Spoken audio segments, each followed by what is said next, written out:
Welcome to Wyoming. It's my honor to be with our governor this morning. I'm going to just start with a couple words about the governor's background. He's been our governor for 6 years. Previously, he was the state treasurer from 2012 to 2019 and was highly ranked in that position, receiving numerous accolades for management of our state sovereign funds and transparency. He also served as a director of the Federal Reserve. He's a rancher, an entrepreneur, and if you get to know him, a really great guy. So welcome, Governor. It's great to have you. It's wonderful to see everyone here. Welcome to Wyoming. Joel, thanks. It's good to be up here with you. Great. Well, let's start right off the bat with Wyoming and digital assets. So Wyoming is leading the U.S. in digital asset legislation and regulation. You've been a key part of that position. What is it about Wyoming that drives this desire to be a leader in this sector? Well, I think Wyoming people are independent by nature. We don't like being told what we can't do. And I think the nice thing about Wyoming is that we work together. And so I would love to take credit for a lot of the initial work on this. But I think people saw Wyoming as a place where our government was accessible, where it was nimble, and where we could make big changes. That's why Wyoming was the first to have the LLC law, et cetera. And so the innovation that's come has really been developed over several legislative sessions, and it's really remarkable that we're where we are now. It is tough to be in the lead, because everybody kind of wonders what it is you're doing, and then there's a certain resistance. So I'm really thrilled that we in Wyoming can continue to work hard to make sure this is a business-friendly environment, that the taxes are low, and that we can push innovation. You've been instrumental, as I mentioned, in shaping Wyoming's policies around blockchain and digital assets. Tell us a little bit about your involvement and what it means to you and what it means to the state. Well, I think for the state, it's a wonderful way to help diversify our economy. It is exciting to see as many trust companies have started to move here, financial firms that are looking at Wyoming, understanding where we have the ability to be able to be first movers fairly quickly and intelligently about that. For me, one of the big challenges, having been a former Fed director, Class B director on the Kansas City Fed, there was a time before 2008 when capitalism was really important, and that meant failure could happen. Somewhere around that 2008 time frame, we made a decision that too big to fail is something that the government was going to stand behind. In Wyoming, we know that risk is something you have to take to be able to move forward. And risk includes a certain amount of failure. And so for me, where we see a regulatory structure in D.C., which is overarching and perhaps overwhelming and really difficult, this is an area where Wyoming can demonstrate that it is still important to be able to take a risk, that capitalism still has the opportunity. And it happens to be in an area where I think the world is moving very rapidly to digital assets. The technology is changing on all levels, but we want to make sure in Wyoming it's transparent, that it's well done with good regulation. That's something that we spent a lot of time and effort doing that other states are now emulating. And so at the end, I think it's an opportunity for Wyoming, as I said, diversify, move our country forward, and be able to domesticate something that is happening on a global scale.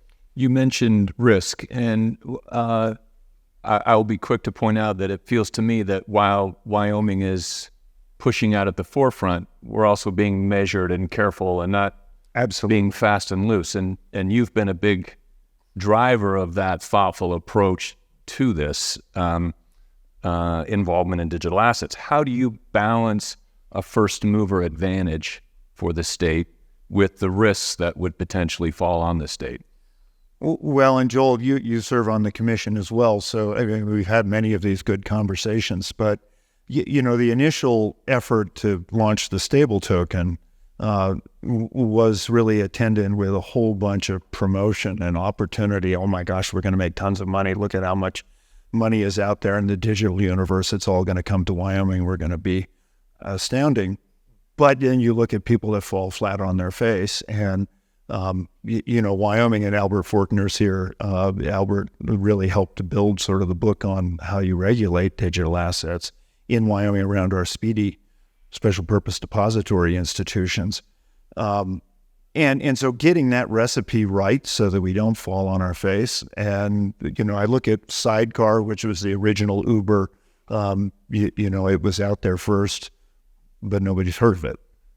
Uber walked in behind that. And so my approach has been, how do we make sure that our regulatory package is complete, transparent, that when we issue, we are fully reserved, that we make sure there's a utility to it. And we can do it within the playpen of Wyoming to start with, which avoids some of the challenges we would have from a regulatory structure in D.C., which is more intent on barriers to entry than it is on proper regulation.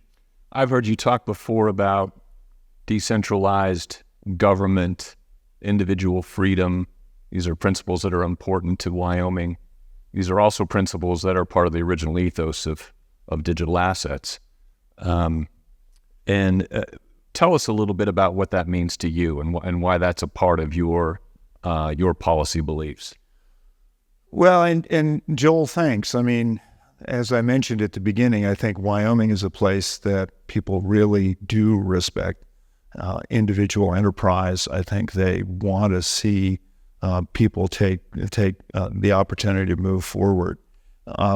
For me, that's the ethos that I grew up with. I've built businesses, worked for other corporations, and I've always felt that being able to launch your own enterprise is really important. And when you look at what competition does, it makes us all better. And right now we have a fairly, it's a well-established and it works kind of system of being able to transfer money, et cetera, et cetera. But the rest of the world is adopting things very quickly that are different, and there are certain advantages to that. Wyoming has been part of that innovation, and I think for us, the ability to move into that space boldly, make sure it's transparent, make sure it's domestic, make sure that people can have confidence that the way Wyoming is doing it is going to be really critical. States' rights are an important principle here in Wyoming, and I know they're important to you as well. You have experience with the Federal Reserve, and as our state's treasurer, and now as our governor. Share your views on this issue at sort of a national level. What can we do better to balance federal and states' rights? Well, our current Federal Reserve is the third central bank that the country's had. The first two failed. Last one when Andrew Jackson was president. This Federal Reserve was built up to be a decentralized bank. It's the only one in the world that really did have these regional elements to it.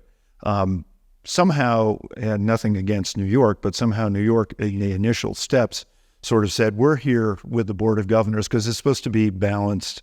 For the 12 regions, there's supposed to be 6 presidents that vote 1 year and 6 that advise, and then they switch. But New York said, we want to be here all the time. And I think that kind of started moving things to D.C. And as I said, in 2008, the determination, I think, was made that too big to fail is something that we need to consider. And then we're going to put stress tests in place, which are huge burdens on smaller banks, which were never systemically important. And the reason I say 2008 was a watershed is because prior to that, with Continental, we resolved the bank. AIG could have been resolved, but we decided that we were gonna fix that.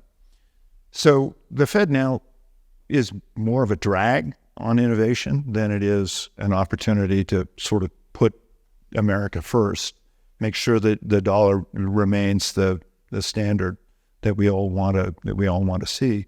But it's also the CPB, it's the SEC, it's the FDIC, which is interested in trying to debank the relationships between digital assets and banks, which is a core piece of what we're trying to do here in Wyoming. We have smaller banks, community banks, and consumers that are interested in digital assets.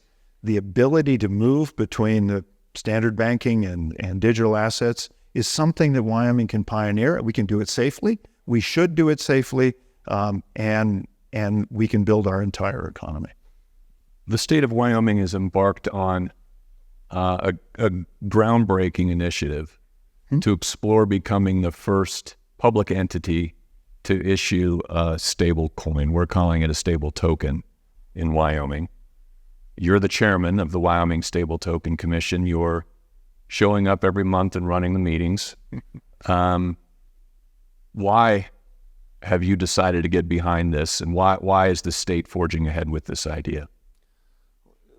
Well, as I say, I think Wyoming can demonstrate real leadership here. I have to say, philosophically, it was a little bit difficult at first to say digital assets as I knew them were going to be outside of government interference, and yet we're sort of somehow tying this to the state of Wyoming. But I do think it's appropriate because, as we talked about initially, states' rights are really important. States should be able to compete.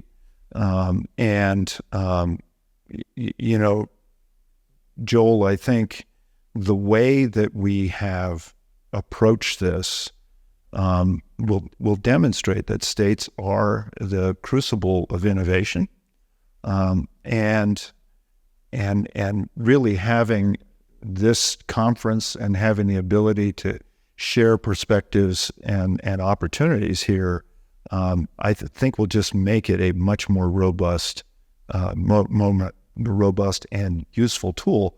And I talk about it really in terms of a number of things that it can accomplish. One of the things is it's just a much faster, more immediate way of being able to handle money transfers, et cetera. But I think there's also values that can be associated with this. We've talked a lot about what carbon sequestration might mean, and if you're a rancher, being able to demonstrate carbon in the soil, just where most of our carbon is, and being rewarded by that. But the consumer that may be in some place like Abu Dhabi, being able to do that instantaneously is also incredibly important. So I think the universe here is going to be valuable, and I think for me, seeing our ability to push back against regulation, which is now more about barriers to entry than it is transparency, these are all things that make me very excited about what Wyoming can do. And where are we in terms of this project? Well, it's been a deliberate process to date. We hired our executive director, Anthony Apollo, who's been wandering about here. We're about to hire a few more of our people to make that work. As I was just talking a little bit earlier, the technological aspect to being able to build that token is not that difficult to get accomplished. And so, as you've wisely suggested, being able to get that done really isn't a huge lift. We want to do it right. Want to find the right right methodology to be able to implement it. The policy structure around it, we've done a lot of that work. Now the fact that we're going to buy treasuries and do repos to be able to back that, and then now we have to reach out to the platforms, but we're hoping to issue Q1 2025. I think we're on track to do that, and I'm very excited. Well, Wyoming is uniquely positioned to oversee those reserves.